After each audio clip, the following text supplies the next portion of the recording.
I'm your host, Stephen Allen, and I'm going to start with a quick recap of the news you might have missed. England won the Women's Euros. I reckon we've got about a month to enjoy it before 3 lions on a shirt becomes a grim headline about the remains of a migrant deported to Rwanda. Boris hasn't offered them a visit to number 10, which is probably for the best, otherwise they'd have to tuck their trousers into their socks. The last thing this team needs now is to lose any players to maternity leave. There's now a hosepipe ban in Hampshire and the Isle of Wight. I hate hosepipe bans, as it means I can't wear my Speedos in the garden. Ladies.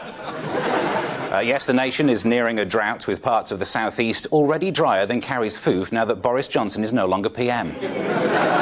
China surrounded Taiwan in a military exercise this week. Conflicts in the Far East have become tough for comedians to cover due to the complex power dynamics in the region and because we can't do the accents anymore.